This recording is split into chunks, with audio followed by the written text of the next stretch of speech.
একটু প্রধানমন্ত্রী সিলেট আইলা কিছু চাওয়ার আছে। দুলা ভাই, আমরা আর কিছু চাই না। আমরা হলে চাই আমরা পেটটা একটু বাচ্চা যাইতো একটু, আর কিছু চাই না। আর বাংলাদেশটা একটু শান্তি থাকতো। তবে এবার সিলেটে সফরে যেহেতু আসছেন উনি, ওই দুলাভাই ওই জিনিসটা থেকে বের হতে হবে। দুলাভাইয়ের কাছে যেরকম প্রত্যাশা এরকম আমরা পাই নাই। এই সিলেটটা আরও উন্নত হোক, রাস্তাঘাট সব কিছু আরও উন্নত হোক। আমরা চাই না যে কোনো দুর্নীতি হারামরা তো দেশ থাকতো, এর লাগে আমরা তারা গিয়ে দিছি। দুলা ভাই, প্রধানমন্ত্রী হওয়ার পর প্রথমবারের মতো পূর্ণভূমিতে আসছেন সিলেটবাসীর দুলাভাই তারেক রহমান। তাই ভালোবাসা যেমন আছে, ঠিক তেমনি আবদার আর প্রত্যাশারও যেন কোনো কমতি নেই। কেউ চান উন্নয়ন, কেউ চান রাস্তা, আবার কেউ চান সিলেটের তেলগ্যাস এবং বিদ্যুৎ সমস্যার দ্রুত সমাধান। দুলাভাইয়ের কাছে যেরকম প্রত্যাশা এরকম আমরা পাই নাই। তো আমাদের সিলেটের 2 মাসে দুলাভাই হিসাবে তো আমাদের সিলেটের দৃষ্টিটা অন্যরকম থাকা উচিত। সেক্ষেত্রে ওনার শ্বশুর বাড়ি, এদিকে আবার আমাদের জন্য ওনাদের একটা আন্তরিকতা থাকা উচিত। সে 2 মাসে ওটা যদি বলি তার প্রতিফলন আমরা পাই নাই। তো দুলাভাইয়ের কাছে আমাদের দাবিটাও বেশি থাকবে। হয়তো আমার কথা যদি এরকম তীক্ষ্ণ হয়ে যায়, দুলাভাই হিসাবে আমরা বলতেও পারি এরকম। হ্যাঁ, এখন তো দেখছি যে রাস্তাঘাটের সিলেটে অনেক অংশেই রাস্তাঘাট রং করা হচ্ছে, প্লাস রাস্তাঘাটের অনেক উন্নয়ন করা হচ্ছে। তা শুধু তারেক রহমান আসার জন্য রং করা না, আমরা চাই এগুলো এরকম সব সময় যেন থাকে। অনেক জায়গায় আছে রাস্তা ভাঙা থাকে, যানজটের অনেক সমস্যা, এগুলো যাতে দূর হয়।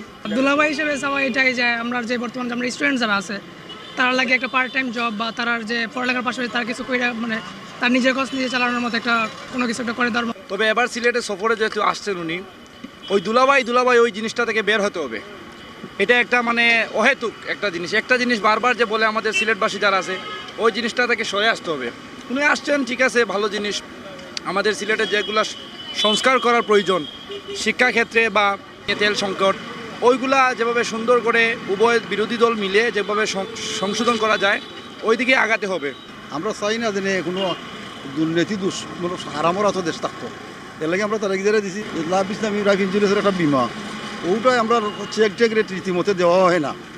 মানুষে খুব অশান্তির মতো আছে, খান দিয়ে গরিব মানুষে পয়সা দিছে, যেমন এরা সন্ত্রাসী লাখানো জব্দ করে লইয়া বইতেছে, কোনো চেক কোনটা দেয় না।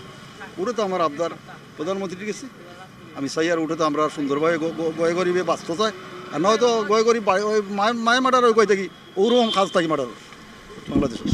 আমরা কারেন্টগুলা ঠিক মতো দিতা, এর মাঝে যত রাস্তাগুলা ভাঙ্গা আছে, যত সেবা পাইরাম না যেগুলো আমরা পাওয়া উচিত এজ আ জনগণ, আমরা ওগুলা দিতা। আমরা শিক্ষাগত যে সাইড আছে এগুলো একটু আরও উন্নত করা দরকার, স্টুডেন্টরা চাহিদাগুলা পূরণ করা দরকার। ওনার আসার জন্য যেরকম ওই যে রং করা হচ্ছে বা এগুলো হচ্ছে, যে এটা না করে যদি গরিবদের আরও মানে এই টাকা দিয়ে অন্যভাবে যদি উন্নত করা যায়। সিলেটের দামান, আমরা তো ওনার কাছে একটা স্পেশাল পারসন, তাই না?